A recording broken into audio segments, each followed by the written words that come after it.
Almost आ गए हम follow पे, लेकिन वीरू बताएंगे आपको नीचे की दीवार कहां पर मजबूत है। Veeru, good morning. Good morning Ashish. देखिए, पेन है और शुक्रवार को जो हमने अप्रोच ली थी उसके मुताबिक फाइनल स्टॉप लॉसेस थे 24747, 10 डे एक्सपोनेंशियल मूविंग एवरेज।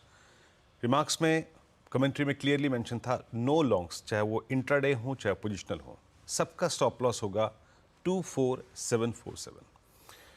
आशीष, हमने 10 डेमा को तोड़ा, हालांकि अभी हम काफ़ी ऊपर थे रेस्ट ऑफ अगर मार्केट से कंपेयर करें, पर जिस तरीके से तोड़ा और 3 जून से लेकर हमको, मतलब आप समझ लीजिएगा कि 2 अगस्त तक जो इंडेक्स ऊपर लेके गया था निफ्टी आईटी, उसका क्रैक, उसका 10 डेमा को तोड़ना, उसका 20 डेमा की ट्रैजेक्टरी की तरफ जाना, ये बड़ा कारण था।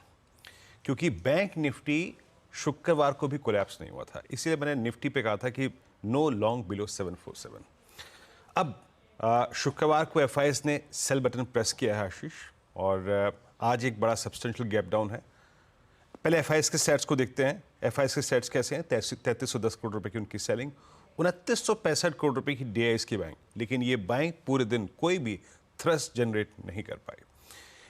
1394 करोड़ रुपए की इंडेक्स फ्यूचर्स में सेलिंग, 19,000 कॉन्ट्रैक्ट लॉन्ग काटे, नेट लॉन्ग रिड्यूस होकर 1,44,000 कॉन्ट्रैक्ट, और 8106 करोड़ रुपए की स्टॉक फ्यूचर्स में सेलिंग।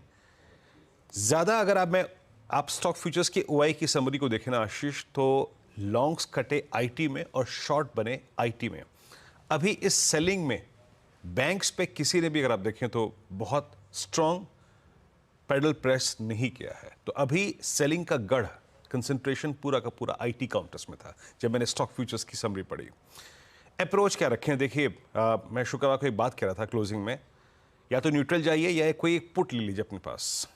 अब अगर आपने ली है तो ठीक है, नहीं ली है तो भी ठीक है, कोई दिक्कत की बात नहीं, बट एग्जिट हो चुका था। आशीष, 24,800 पे, 25,000 पे, 24,900 पे 3 कॉल राइटर्स ने बहुत स्ट्रॉन्ग ग्रिप ली है, लेकिन ये गैप डाउन उनके कॉल राइटिंग्स के जोन से बहुत नीचे होने वाला है। करीब करीब 300 अंकों का तो है ही। लिखा है ये प्लीज कॉल्स के स्टैट्स, 24,800, 900 और 25,000 पे। ये 24,500 की पुट करीब 33 लाख का आउटस्टैंडिंग ओआई होल्ड करती थी। मैं इस बात के लिए इसका जिक्र नहीं कर रहा हूं कि ये बड़ा ओआई होल्ड करती थी, याद रखिएगा इट्स अ सीरीज बेस। ये इस नई नवेली सीरीज का बेस था 24,500, और एक और इंपॉर्टेंस है इस लेवल की, दैट्स 24543, 24,543, जो कि 20 डे एक्सपोनेंशियल मूविंग एवरेज है। और अगर आप पिरामिड्स में देखें तो आई थिंक शायद अभी आपके स्क्रीन पे वीकली पिरामिड्स आएंगे, लेकिन मंथली पिरामिड्स का टूटना, यानी बेस का टूटना, अमूमन अगले 4-5 दिन के लिए काफ़ी पेनफुल होता है। यहाँ पर तो शायद आपको सिर्फ रिफ्लेक्शन मिलेगा, 24,800 पे, 900 पे कॉल राइटर है, लेकिन 24,500 पे बड़ा पुट राइटर है मंथली। मेरी अप्रोच क्या रहेगी? देखिए, 300 अंकों के बाद शायद कोई गैप डाउन में शॉर्ट तो कर नहीं पाएगा, फ्रेंकली स्पीकिंग मैं भी होता तो नहीं कर पाता, बट अप्रोच क्या रखें? लेवल्स लेके आइए। बेस 1 आशीष, बेस 1 है फर्स्ट इंस्टेंस में आपका 20 डे एक्सपोनेंशियल मूविंग एवरेज और 488।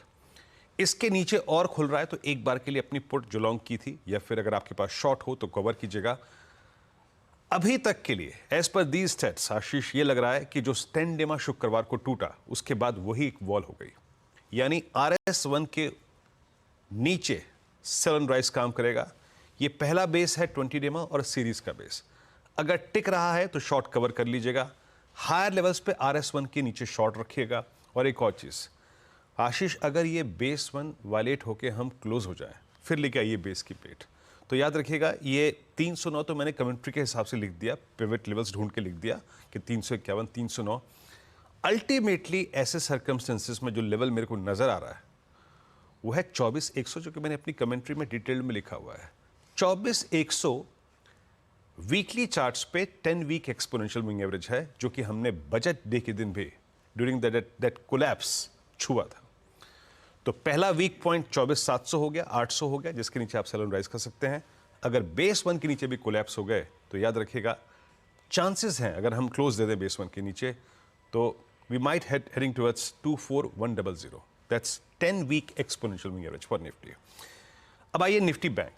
निफ्टी बैंक ने अभी तक आशीष अपने 50 डे एक्सपोनेंशियल मूविंग एवरेज को तोड़ा नहीं है।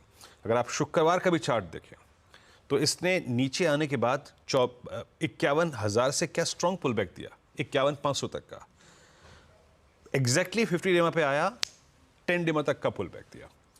तो मैं देखूंगा ओपनिंग के बाद आशीष कि ये 51,000 और 50,910 920 ये बेस वन है स्क्रीन पे, इसके नीचे स्लिप हो रहा है। अगर इसके नीचे बैंक निफ्टी स्लिप हो रहा है, that means please base one लेके आइएगा स्क्रीन पे। अगर बेस वन के नीचे बैंक निफ्टी स्लिप हो रहा है, ये है पोट्राइटर्स का जोन, ये है आपका 50 day exponential moving average. In that case ये देखिए पिरामिड्स है, बट अब सीधे लेवल्स लेके आइएगा। In that case Nifty bank अपने आप को प्रिपेयर कर रहा है, वो है करीब करीब 50-400 की ट्रैजेक्टरी।